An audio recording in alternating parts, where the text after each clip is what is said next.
Hey y'all, so for this reading journal, we're going to cover chapters 43 through 48 of Eye of the World, which is the first book in the Wheel of Time series. It has so much information, so we're covering fewer chapters this time, but it's got a lot of information to unpack. So let's go. Chapter 43 is Decisions and Apparitions, and we learn a lot about the Ogier and the Ways during this chapter. So apparently when the breaking of the world was happening, the Ogier, some of them went into exile, the Longing, I think, and they left the steadings, but some of them stayed in the steadings, and the male Aes Sedai, who were going mad and losing their minds from touching the One's power, they sought sanctuary in the steadings, and the Ogiers helped them and tried to care for them, but after a while they couldn't stay, and they knew it, so that the male Aes Sedai, that is. So they, as a gift, they created the Ways and the way gates for the Ogier. So it's kind of like a way to fast travel, if you will, from one place to another. It's not instantaneous, but time and space seem to be kind of bent in a way to where you can travel thousands of miles in a few hours rather than days and weeks at a time. So I'm really scared about this because so many things can happen when you're bending space and time, for one, and the other thing is Loyal clearly says that there's something called the Black Wind and a taint in the Ways, and that people don't come out the same or sane.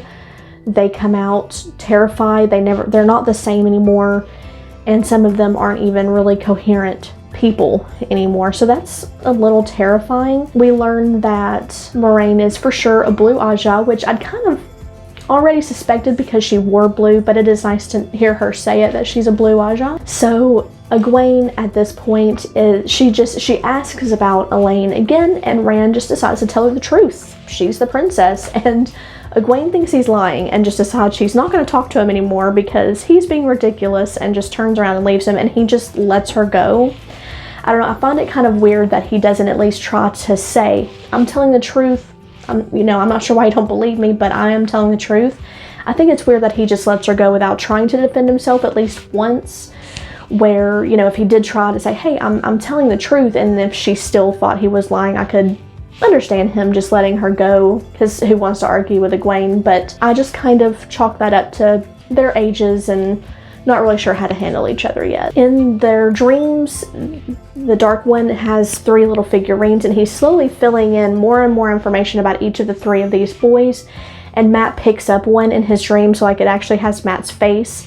That idea is pretty terrifying, and it's kind of late in the book for that to just now be noticed. So, and I feel like that's something, like, he's been building these figurines throughout the whole book pretty much, right? So I find it weird that Robert Jordan just now brings them up in a dream and I feel like it's so close to the end that it may actually just carry on into other books. So I'm really interested to see how that goes. Chapter 44 is The Dark Along the Ways, and I was not expecting a waygate to be in the city, like in the cellar of a random place, but of course, like the Ogier says, Loyal, he tells them that there used to be a nice grove here, and he laments the loss of the grove and the building of this city, because of course he misses the grove and the beauty of it. So it makes sense that it's still here in the city. It's just, I kind of wonder, like, does that person know that there's a waygate in their basement? I don't know. It's weird. I want to know more about this person that has a waygate in their basement, just there, and if they use it or if they've tried, or I don't know. But I'm definitely interested. When they're inside, it's very terrifying. The description of the dark being like pressing their light and their lanterns is scary in and of itself. It really just builds that atmosphere of tension, and I want to know what kind of powers warders have. Lan can tell time in this crazy place. I want to know what kind of powers they have. It's very interesting. Chapter 45 is What Follows in the Shadows, and this is another great chapter. Robert Jordan does such a great job of luring you into an atmosphere of the book, whether that's tension or calmness or scariness, I guess, in this case, and then just turning it on you like that. It's very impressive, and I thoroughly enjoy it. While they're talking, before they technically go into the ways, I can't remember, at this point, these two chapters kind of blur together for me, to be honest, because they're so intertwined. But at some point in this chapter, we learn that Moraine thinks Tom Merrilin is alive. And I am excited because I didn't want him to be dead. It was too early in the book. And if Moraine says he's alive, then he's alive. And that's what I'm going to believe. It's really funny that Moraine brings up Min, because she says that Min told her that Tom was intertwined with them.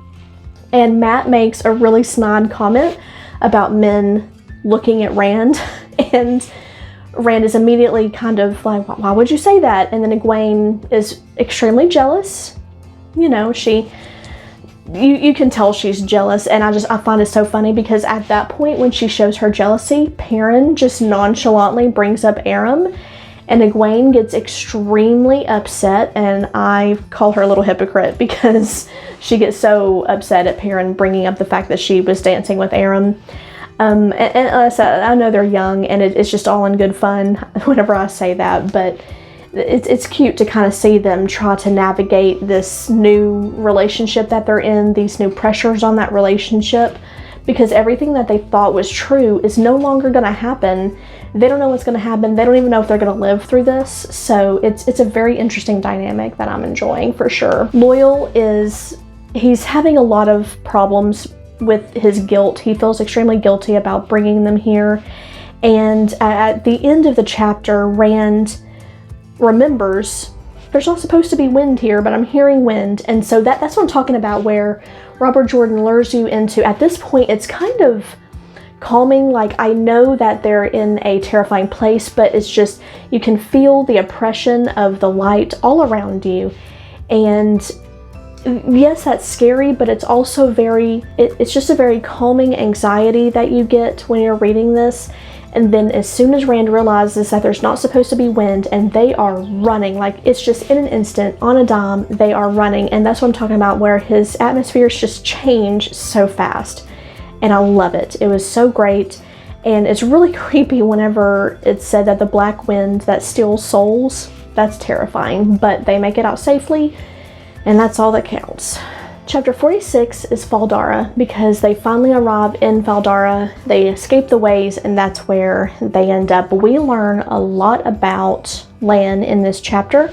Of course, Rand is still curious about Perrin's eyes, and I wish they had time to talk about it, but they don't. So they will eventually get around to it, I'm sure. But we learn a lot about Lan.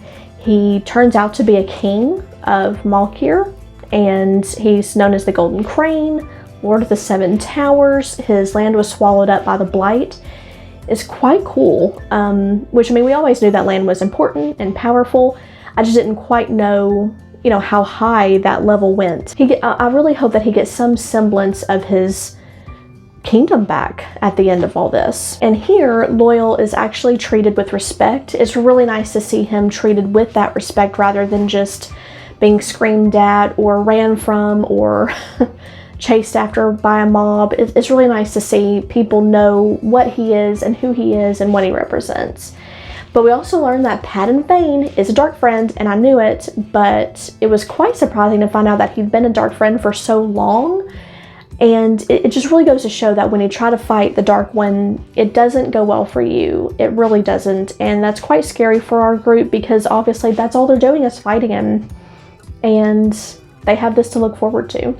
Chapter 47 is more Tales of the Wheel, and I feel like it kind of blends in with chapter 46, so I know we learned some things that I already mentioned, but that's okay.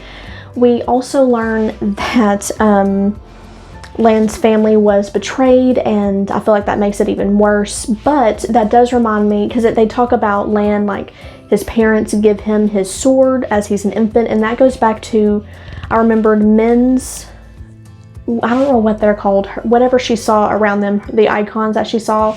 For Lan, she saw an infant with a sword in his hand, and I mean, that's just dead on the nose. I just wasn't really sure how to take that when we first hear about it, but it's nice to see that come around full circle.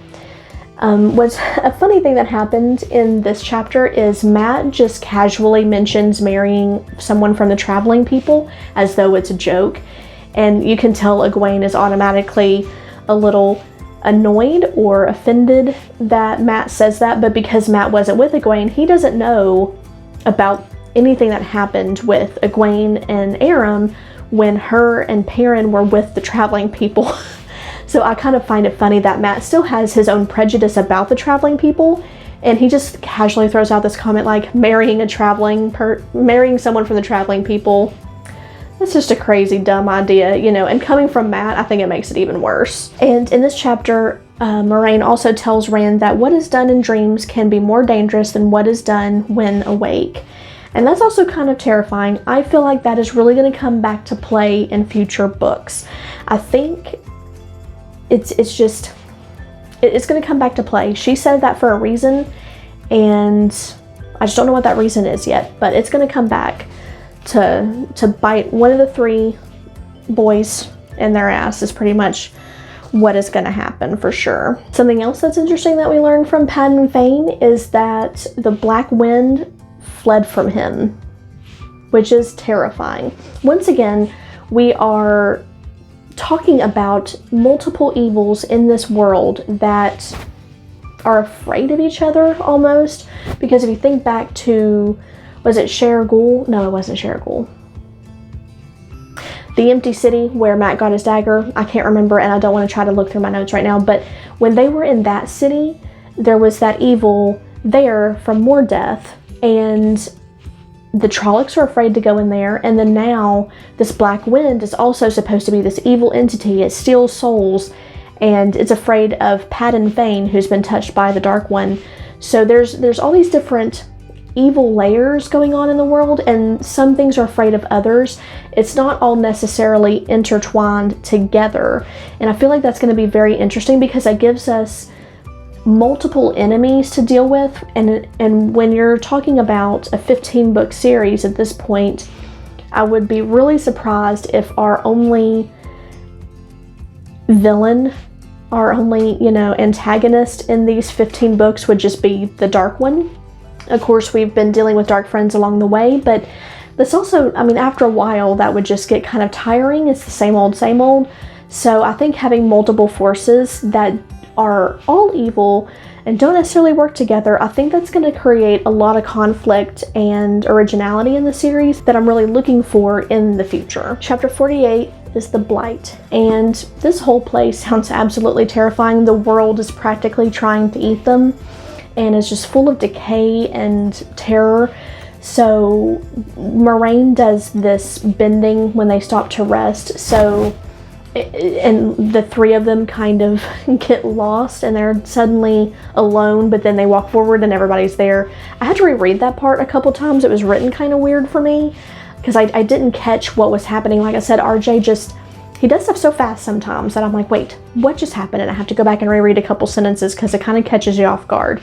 But I like that about it. So it kind of keeps me on my toes while I'm reading. During this part, Matt is still very pessimistic, and I feel like that's not going to go away until this dagger issue is completely dealt with.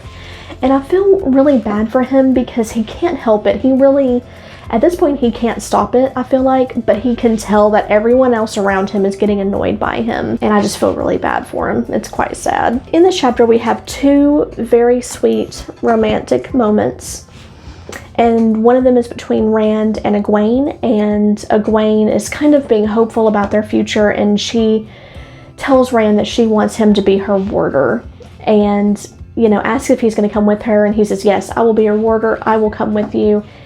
And it's so sweet and precious, and I really wonder if Min hadn't told Rand that they don't belong together, because Egwene doesn't know that. Egwene has no idea that Min said that. Only Rand does. And I feel like if Rand hadn't have been told that, would Egwene and Rand still have ended up together? And sometimes I really wonder, because unless I have 14 more books, I'm sure a lot is going to happen between these characters, but I just really doubt that they're going to end up being together. And what if they would have ended up together if men hadn't have said that. It's kind of crazy to think about. The other scene was the part with Nynaeve and Lan. And Nynaeve finally just finds her words and tells him how she feels. I mean, she says, you know, are you going to make me say it? They both know what she's talking about. And Lan just tells her, you know, that he can't. That she's going to have to find someone else. And it's heartbreaking and she cries. And I know a lot of people were talking about Robert Jordan not really being able to write romance and how it's cringy. And at least so far in this first book, I don't see it. These two moments with Rand and Egwene and Lan and Nynaeve are really beautiful. And they're very subtle. They're not cringy. Of course, I love character growth. That's more of what I love, is I love characters. So I just found the scene very beautiful, even though it's heartbreaking. I don't really see where people are talking about that the romance is cringy, so that could be in later books. It's definitely possible. But I should say this. I'm kind of a romantic, but I don't like romance books. I don't really read romance novels. So take that with a grain of salt. I like that it is very subtle here, but I feel like it has a lot of depth. They don't say a lot to each other, but it means so much more than what they get to say. And we're going to go ahead and wrap it up there with The Blight. That was a big chunk. This last quarter is just jam-packed full of information, and I love it. This last stretch is going to be a wild ride. I am absolutely sure of it. Have a good one. Y'all take care. Bye.